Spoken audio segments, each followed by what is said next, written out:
오늘 말씀의 제목은 기쁨, 흔들리지 않는 이름이라는 제목으로 함께 은혜를 나누고자 합니다. 오늘 우리가 함께 읽은 본문, 이제 아마 신앙생활을 조금만 하셨던 분들이라고 하면 너무나 익숙한 말씀입니다. 찬양의 가사로도 너무나 유명한 그런 구절이죠. 비록 무화과 나무가 무성하지 못하며 포도나무에 열매가 없으며 나는 여호와로 말미암아 즐거워하리라. 17절, 이제 18절 말씀에 이게 이제 우리의 찬양의 가사로도 너무나 유명한 가사죠. 그러면 이제 이 찬양을 부를 때마다 어떤 풍경을 마음에 그리시는지 한번 여쭤보고 싶어요. 어스름한 이제 저녁 노을이 깔린 들판에서 목동이 평화롭게 악기를 들고 노래하는 낭만적인 한 폭의 수채화를 떠올리면 안 되겠죠. 그런 모습이 아니죠. 하박국 선지자가 발을 딛고 서 있는 그 현실은 냉혹한 현실이다라는 거예요. 그 현실을 우리가 좀 직시해야 된다라는 거죠. 결코 낭만이 없는 현실이죠. 처절하게 생존이라는 것이 붕괴되는 현장이 오늘 하박국이 서 있는 현실의 땅의 그 모습입니다. 본문 17절을 눈여겨보시면 가장 많이 반복되는 단어가 하나 있어요. 그게 뭘까요? 없으며 무려 이제 한 절인데 4번이나 어떤 것이 없다라고 이제 부재의 어떤 그런 고백을 하게 됩니다. 고대 이스라엘 농경 사회에서 무화과, 포도, 감람나무는 우리가 이렇게 먹는 단순한 과일나무가 아니었죠. 그들의 생명을 유지하는 필수적인 그런 열매가 되는 거죠. 그리고 우리의 양이 없고 외양간에 소가 없다라는 것은 단순히 하박국이나 우리들이 가난하다라는 뜻이 아니죠. 노후 대책이 사라지고 삶을 지탱하던 경제적 기반이 이제 송두리째 무너져 내렸다라는 그 의미까지 우리가 생각을 해야 된다는 것입니다. 이것을 오늘날의 언어로 우리가 다시 한번 각색을 해보면 이런 고백이 되는 거죠. 평생 피땀 흘려 갈고 이렇게 일구어온 내 사업장이 이제 허물어져 버리고 부도가 났고, 자녀들의 학비가 들어있는 통장은 바닥이 났고, 건강 검진을 했더니 뜻하지 않은 암이 발견되었고, 내 자녀들의 앞길은 꽉 막혀 버렸다라는 그런 상황이 되는 겁니다. 우리 현대인들에게 있어서 이 정도가 되면 어떻게 될까요? 현대인들에게 있어서 기쁨의 뿌리가 뭘까요? 라고 질문하는 게 더 편할 것 같습니다. 현대인에서 기쁨의 뿌리가 이제 성과, 소유, 이 이제 뿌리가 깊게 우리 가운데 박혀 있게 되더라는 거예요. 그래서 내가 연봉을 얼마 받느냐, 내가 아파트 평수가 어떻게 되느냐, 내 자녀가 등급이 어느 정도고 어느 대학을 가고 어디 직장을 가게 되느냐, 이런 것들을 받았는가가 이제 현대인들이 생각하는 이제 무화과 나무가 되겠죠.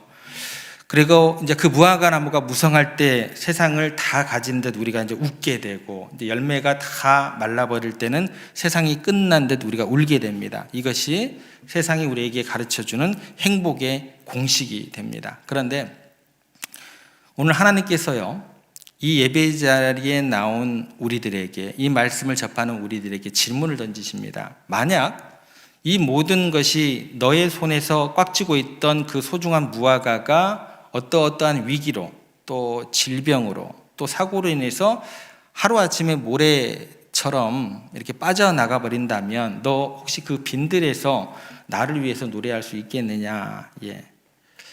오늘 우리는 그래서 사라지는 것들에 목숨을 걸지 않고 영원히 변치 않는 것에 기쁨의 닻을 내리는 그 비결, 오늘 하박국의 그 고백을 통해서 좀 함께 배워보고 그 은혜를 나누고자 합니다.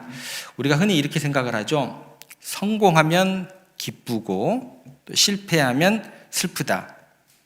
제가 틀린 말을 한 거 아니죠. 굉장히 당연한 말이잖아요, 그죠? 그런데 성경은 어떻게 얘기할까요? 성경은요, 성공에 기반을 둔 기쁨은요 굉장히 위험하다라고 이야기를 해요. 그리고 성공에 기반을 둔 기쁨은요 여러분들의 영혼을 파괴할 가능성이 굉장히 많다라고 이야기를 합니다. 이 영적인 원리를 이제 가장 잘 보여주는 한 장면이 있어요. 누가복음 10장에 가면 이 영적인 원리가 이제 그대로 적용이 되고 예수님께서 제자들에게 가르쳐 주시는 장면이 나와요. 누가복음 10장에 가면 어떤 이야기가 나오냐면, 예수님께서 이제 70명의 제자를 따로 불러 세우세요. 그리고 이제 전도 여행을 보내주시는 장면이 이제 그 책에 나옵니다. 주님께서 그들에게 병을 고치고 귀신을 제하는 놀라운 그 권능까지 주시고 이제 보내시는 장면이에요. 이제 보내고 났더니 이제 얼마 후에 사역을 마친 제자들이 다 이제 돌아왔어요. 돌아온 그 제자들의 표정이 어땠을까요? 성경은 그들이 기뻐하며 돌아왔다라고 기록하고 있습니다. 그러니까 흥분을 감추지 못하고 막 소리치면서 돌아왔다라고 이야기를 하고 있습니다. 누가복음 10장 17절 말씀인데요. 저희들이 같이 한번 보겠습니다. 같이 읽습니다. 주여. 굉장히 이제 기뻐하고 있죠. 근데 무엇 때문에 지금 기뻐하고 있어요? 귀신들이 항복했다. 성공이에요, 실패예요? 이야, 성공했다죠. 무슨 얘기예요? 주님, 대박 났습니다. 대박 났어요. 내 손끝에서 딱 손이 펼쳐지니까 뭐예요? 기적이 일어났다니까요. 제가 명령을 하니까요, 그 무서운 귀신이 벌벌 떨면서 도망가더라니까요. 예. 기뻐요, 안 기뻐요? 그들은 지금요, 자신들의 능력이 증명되었던 것에 이제 도취되어 있는 거예요. 야, 이제 우리가 대단한 존재들이 되었다 라고 하면서 이제 기뻐하고 있는 모습이다라는 거예요. 그런데요, 그 축제의 순간 예수님께서 마음이 들떠가지고 그렇게 기뻐하는 제자들에게 찬물을 쫙 찌끄러 버리십니다. 찌끄러가 사투리인가 이렇게 찬물을 부어버리십니다. 아주 냉정하고 엄중한 이제 말씀을 하시게 돼요. 누가복음 10장 20절 상반절인데요. 어떻게 찬물을 끼얹는지 한번 읽어보겠습니다. 그러나 귀신들이 너희에게 기뻐하지 말고 이상하죠, 그죠? 왜 기뻐하지 말라고 하실까요? 여러분 생각해 보세요. 귀신 쫓아낸 것이 나쁜 일이에요? 자, 그러면 이 얘기를 오늘 현실로 한번 가져와 볼게요. 여러분, 교회가 부흥하는 게 나쁜 일이에요? 여러분들이 어떤 행사를 기획을 했어요. 교회에 어떤 일을 했는데 막 많은 사람들이 몰려와서 그게 나쁜 거예요? 이제 이런 질문으로 이제 직접적으로 한번 생각을 해보셔야 된다는 거예요. 아니잖아요. 그러면 왜 기뻐하지 말라고 하셨을까? 예수님의 의도는 이겁니다. 너희의 성공을 너희의 기쁨의 뿌리로 삼지 말라는 거예요. 왜냐하면 오늘은 귀신이 항복을 하지만 내일은 항복하지 않을 수가 있어요, 없어요?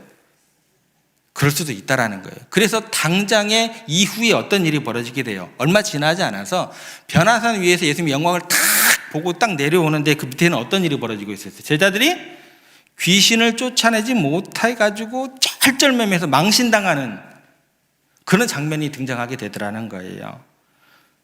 오늘은 사람들이 호산나 하면서 박수를 쳐주지만 내일은 그들이 십자가에 못 박으세요 라고 돌을 던질 수도 있다는 거예요.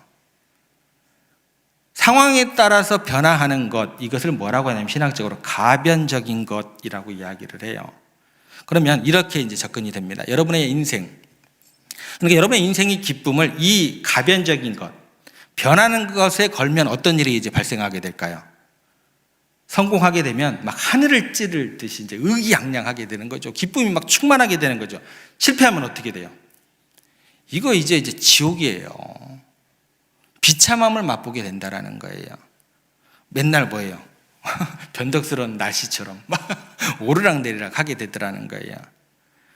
성공이 사라질 때 우리의 존재 가치도 함께 무너진다고 우리가 믿기 때문에 그런 일이 생긴다라는 거예요.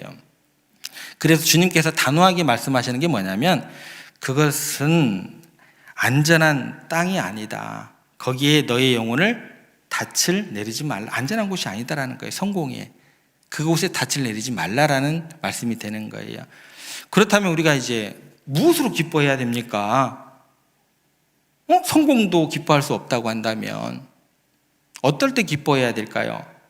그럼 절대로 사라지지 않는 기쁨의 근원은 또 근거는 뭐가 돼야 됩니까? 라고 생각이 되어지잖아요. 예수님께서 이야기를 하십니다. 누가복음 10장 20절 하반절에 대안은 이거야 라고 우리들에게 가르쳐 주세요. 같이 읽겠습니다. 너희 이름이 하늘에 기록된 것으로 기뻐하라. 이 짧은 한 문장인데요, 이 문장이 우리가 평생 붙들어야 할 진리가 되는 구절이 되는 거예요. 자, 첫 번째 무슨 얘기가 되냐면 이것은 수동태입니다. 수동태. 이름이 기록된 것이에요. 그죠? 내가 이름을 쓴 거예요, 아니에요? 아닙니다. 내가 노력해서 자격증을 따내듯이 쟁취하는 것이에요, 아니에요? 아니에요. 하나님의 전적인 은혜로 당신의 생명책에 내 이름을 친히 써주신 겁니다. 그러니까 이게 어떤 얘기가 되냐면 나의 어떠함이 상관이 있어요, 없어요? 달려있지 않다라는 거예요. 하나님의 변함없는 사랑에 좌지우지 된다라는 거예요. 이것 때문에 가능하다라는 거예요. 이게 첫 번째 진리입니다. 두 번째는 뭐냐면 불변성입니다. 불변성. 이게 뭐냐면 지상의 무화과 나무는 흉년이 들면 어떻게 돼요? 말라버려요. 우리의 외양간은 어떻게 돼요? 전쟁이 나면 빌 수도 있어요. 세상의 명예는 어떻게 돼요? 아침 안개와 같이 사라질 수도 있어요. 하지만 하늘의 생명체는 어떻게 될까요? 불탈 수가 없어요. 뭐 전쟁이 일어난다고 할지라도, 어떤 군대가 온다 할지라도, 어떤 위기가 닥친다 할지라도 하나님 나라에 기록된 여러분의 이름을 지울 수가 있어요, 없어요? 없다라는 거예요. 이 두 가지 진리라는 거예요. 이 기록된 이름의 의미를 구약 성경에서 이제 출애굽하는 그 장면으로 가면 더 깊고 감각적으로 우리가 좀 이해를 할 수 있습니다. 한번 살펴보겠습니다. 구약 시대에 어떤 일이 일어나게 되냐면 하나님의 임재가 있는 지성소로 들어가는 사람은 누구만 가능가 있을까요? 오직 한 사람밖에 못 들어갑니다. 대제사장뿐이 못 들어가요. 그런데 대제사장 아론이 지성소에 들어갈 때 반드시 입어야 하는 거룩한 예복이 있습니다. 그리고 그 예복의 앞 가슴에는 판결 흉패라는 것을 붙였는데 거기에는 반짝이는 12개의 보석이 박혀 있어요. 예를 들면 뭐 홍보석, 황옥, 녹주옥 쭈르륵 12개가 이제 딱 박혀 있어요. 그리고 그 놀라운 것은 뭐냐면 그 보석 하나하나에 이스라엘 12지파의 이름이 도장처럼 깊이 새겨져 있다라는 것입니다. 그러면 이게 어떤 의미가 되냐면요, 대제사장들은 혼자 들어가긴 해요, 하나님께요. 근데 의미를 부여하면 뭐예요? 하나님께 혼자 들어가는 게 아닌 게 되는 겁니다. 뭐를 가슴에 품고 들어가는 거예요? 보석에 새겨진 이름들을 함께 데리고 들어가는 거예요. 백성들의 이름을 가슴에 품고 그들의 인생을 어떻게 해요? 껴안고 하나님 앞으로 나아가는 대제사장의 모습이 되는 거예요.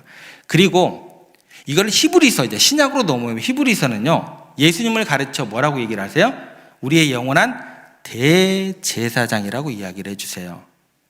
지금 이 시간 그러면 십자가에 죽으시고 부활하신 예수 그리스도께서 하나님 보좌 우편에 계십니다. 그런데 그 예수님의 가슴에는 뭐가 있게요? 여러분의 이름이 있는 거예요. 내가 사업에 실패해가지고 세상에서 초라하게 보일 때도, 내가 병들의 병상에 누워서 아무것도 할 수 없을 때도, 심지어 내가 죄를 짓고 넘어져 나 자신조차 내가 싫어질 때도 하나님 아버지께서 뭐를 보실까요? 예수님을 바라보실 때 예수님의 가슴 위에 보석처럼 빛나고 있는 여러분들의 이름을 함께 보고 계신다라는 거예요.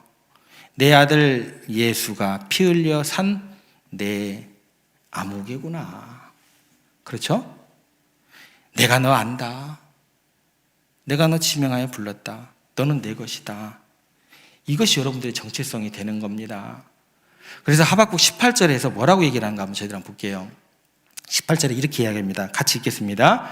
나는 여호와로 말미암아 즐거워하며 라고 고백할 수 있는 이유가 이 정체성 때문에 그래요. 그가 지금 눈에 보이는 소유를 보고 즐거워할 수 있을까요? 없습니다. 그거를 바라보는 눈을 감고 다른 방향을 쳐다보는 거죠. 나의 영원한 소속이 어딘가, 그걸 바라보고 있다라는 거예요. 내 창고는 비었지만 나는 하나님의 백성이다. 내 손에는 아무것도 없지만 내 이름은 주님의 가슴에 보석처럼 박혀 있다. 이 흔들리지 않는 소속감이 우리를 벼랑 끝에서도 춤추게 만드는 진짜 힘이 된다라는 가르침이 되는 겁니다. 그런데 여러분들, 여기서 우리가 꼭 짚고 넘어가야 할 아주 중요한 여러분들의 오해가 하나 있습니다. 많은 성도들이요, 이제 목사님 저에게 와서 고개를 떨구며 이렇게 고민을 이제 이야기를 합니다. 목사님, 저는 믿음이 부족한가 봐요. 그럼 제가 뭐라고 할까요? 아니, 왜요? 그렇죠. 제가요, 하나님을 믿는다고 하면서도 사업이 힘들어지면요, 그냥 불안해져요. 가족을 떠나보내니까 너무 슬퍼서 견딜 수가 없어요. 제가 진짜 믿음이 좋다고 한다면, 제가 믿음이 있다고 한다면 항상 기뻐하라 그랬으니까 항상 기뻐하고 웃어야 하는 거 아닌가요? 많은 분들이 그래서 슬플 때, 또 두려울 때 오히려 어떤 마음이 생기는 줄 아세요? 죄책감이 같이 따라오더라는 거예요. 참 이상하죠? 내가 믿음이 약해서 이렇게 두려워하나 봐. 이렇게 죄책감이 따라오더라는 거예요. 여러분, 아닙니다. 그건 기독교가 아니에요. 그것을 감정을 죽이는 뭐예요? 철학이자 그건 뭘까요? 돛 닦는 거예요. 기독교가 아닙니다. 살아있는 신앙이 아닌 거예요. 여러분, 돛 닦으려고 하지 마세요. 왜 그러세요? 성경을 보시면 믿음의 거장 욥이라는 사람이 나옵니다. 고난당했을 때 이 사람이 어떻게 했을까요? 욥기 1장 21절에 보면 이 사람이 이렇게 이야기를 하죠. 주신 이도 여호와시오, 거두신 이도 여호와시오니. 이 사람이 이 고백을 하면서 막 점잖게, 이 얘기만 하면서 점잖게 하나님을 찬양만 했을까요? 여러분 생각은 어떠세요? 여러분은 그렇게 하려고 하신다는 거예요. 욥은 그러지 않았습니다. 이 얘기도 했지만 겉옷을 막 찢어버리고 머리털을 확 밀어버리고 땅에 엎드려 통곡도 했어요. 그런데 성경에서는 이 사람에 대해서 뭐라고 이야기를 하냐면 욥기 1장 22절 뭐라고 평가하는가 한번 같이 한번 읽어보겠습니다. 이 모든 일에 욥이 범죄하지 아니하고라고 기록하고 있어요. 욥으로 성이 안 차시죠? 그러면 더 큰 분 데리고 올게요. 누굴까요? 예수님 데려올게요. 예수님 어땠는가 한번 우리가 생각해 보겠습니다.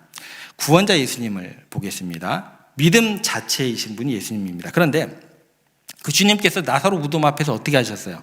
요한복음 11장 35절에 예수께서 눈물을 흘리시더라. 겟세마네 동산에는 어떻게 하셨을까요? 십자가를 앞뒤에 두고 어떻게 하셨을까요?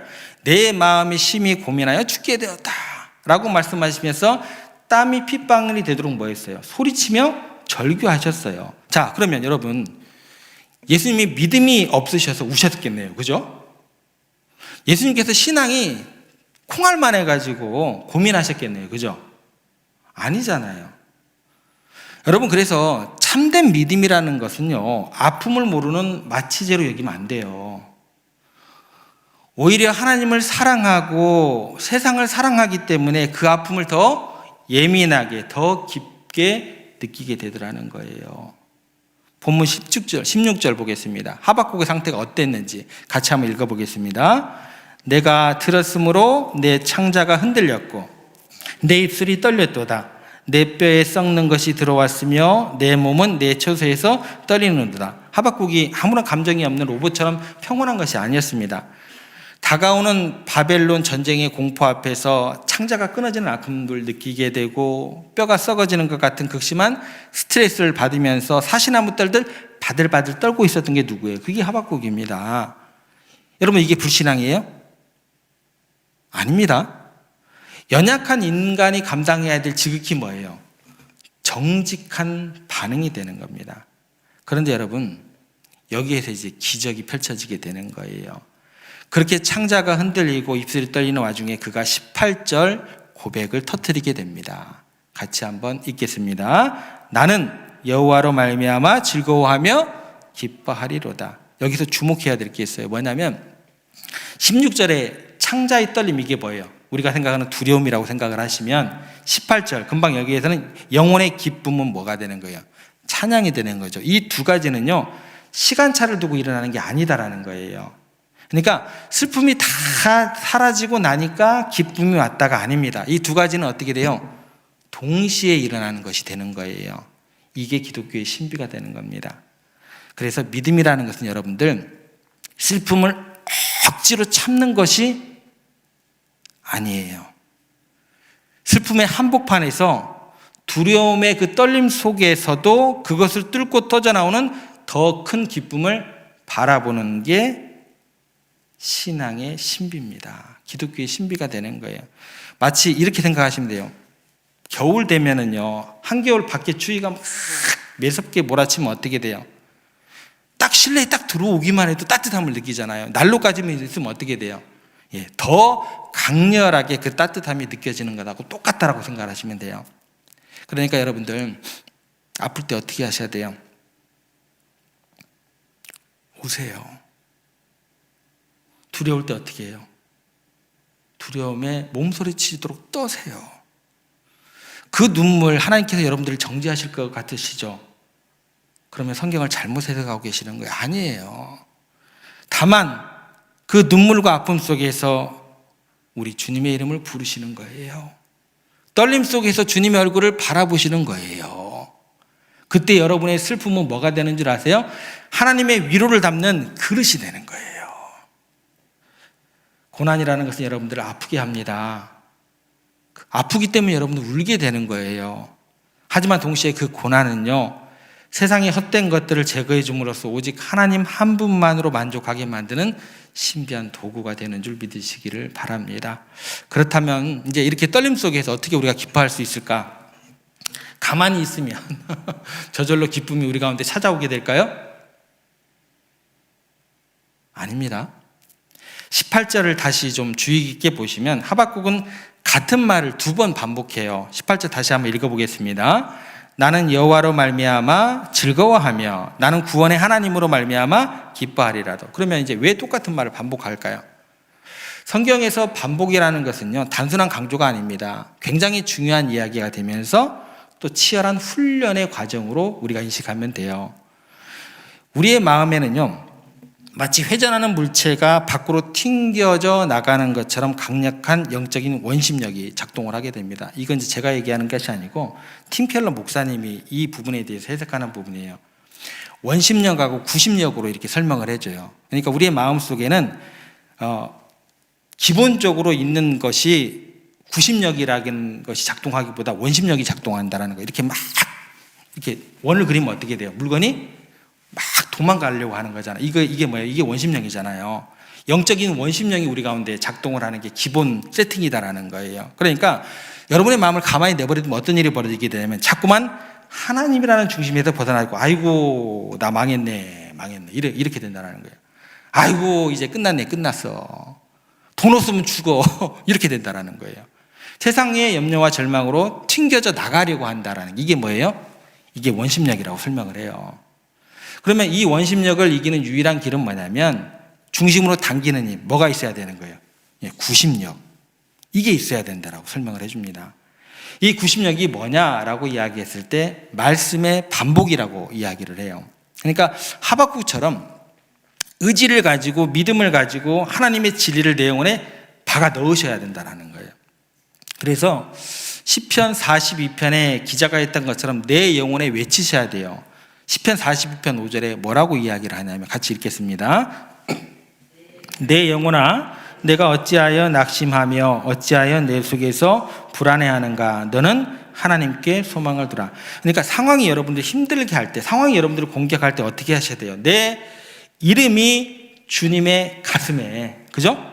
새겨져 있다는 이 진리를 입술로 반복해서 뭐예요? 선포하셔야 된다는 거예요. 나는 망하지 않아. 나는 주님의 것이야. 상황은 나쁘지만 하나님께서 선하신 분이야. 계속해서 이 진리를 영혼에 되뇌일 때 떨리는 입술이 변하여 뭐가 된다고요? 찬양으로 변할 수 있게 된다라는 것입니다. 그래서 예수님도요, 겟세마네 동산에서 같은 기도를 몇 번이나 반복하신 줄 아세요? 예, 3번이나 반복하셨어요. 예수님은 하나님이신데 왜 3번이나 반복을 하실까? 한 번 하면 되는 거 아니에요? 그잖아요. 그런데 왜 땀방울이 핏방울이 되도록 얼굴을 땅에 대고 똑같은 기도를 3번이나 반복하셨을까? 그만큼 뭐예요? 십자가의 무게가 또 감당해야 될 죄짐이 무거웠기 때문에. 예수님도 그러셨다라는 거예요. 예수님조차 밀려오는 두려움과 고통의 그 뭐예요? 원심력이죠. 원심력 앞에서 내 뜻대로 마옵시고 아버지의 뜻대로 하옵소서라는 그 순종의 중심을 잡기 위해서, 구심력을 유지하기 위해서 치열하게 반복하셔야 했다라는 것입니다. 어디 그뿐입니까?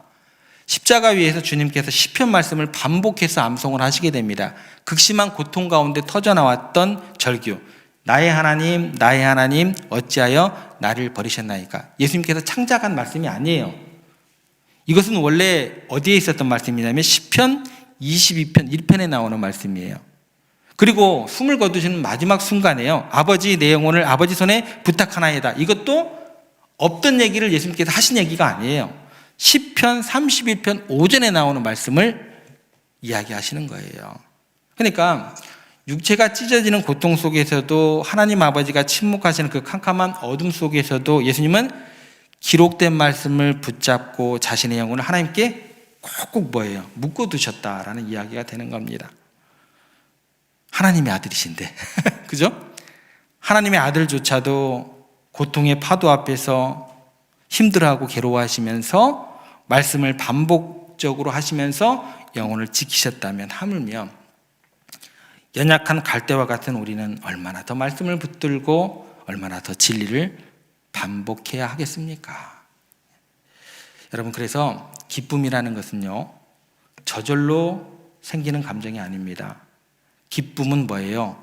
영적인 실력이자 훈련의 결과가 되는 거예요. 상황이 나를 공격할 때 내 이름이 주님의 가슴에 새겨져 있다는 그 진리를 입술로 반복해서 선포하시는 겁니다. 나는 망하지 않는다. 나는 주님의 것이다. 하나님께서 선하시다. 계속해서 이 진리를 되뇌일 때 떨리던 입술이 찬양이 됨을 꼭 기억하시기를 바랍니다. 결국 하박국이 이 처절한 현실 위에서 마지막 19절을 통해서 이렇게 노래를 마무리하게 됩니다. 어떻게 노래가 끝나게 되는지 한번 같이 읽어보겠습니다. 주 여호와는 나의 힘이시라. 나의 발을 사슴과 같게 하사 나를 나의 높은 곳으로 다니게 하시리로다. 여기서 말하는 높은 곳은 세상이 말하는 성공의 위치, 높은 곳에 올라간다, 그런 뜻이 아님을 여러분들 기억하셔야 됩니다. 두 가지 의미가 있어요. 첫 번째 의미는 안전지대입니다. 고대 전쟁에서 산 위의 높은 요새는요, 적이 감히 침범할 수 없는 난곡불락의 장소가 되는 거죠. 그러니까 하나님 안에 있는 사람은요, 세상이 건드릴 수 없는 영혼의 안전함을 누리게 된다라는 이야기가 됩니다. 두 번째는 뭐냐면 전망대라고 생각하시면 될 것 같으세요. 평지에서 바로 앞에 장애물만 보여요. 그럼 여러분 힘들어요? 안 힘들어요? 맨날 장애물이에요. 힘들 수밖에 없어요. 그런데 높은 곳에 올라가면 뭐예요? 숲 전체가 보이고 그 장애물 넘어가 보이고 길의 끝이 보이게 되더라는 거예요. 여러분, 고난은 우리를 아프게 하지만 그 고난을 통과하여 믿음으로 반응한 성도는 그래서 인생을 해석하는 눈이 달라지게 된다라는 것입니다. 나만 아는 이기적인 사람에서 타인의 고통을 이해하는 깊은 사람으로 당장은 이해할 수 없는 고통도 하나님의 크신 섭리 안에 있음을 보는 높은 시야를 가진 사람으로 변화된다라는 이야기가 되는 겁니다. 그래서 고난 때문에 세상 가운데 거하면 고난 때문에 어떤 게 생기는 줄 아세요? 쓴뿌리가 생겨요.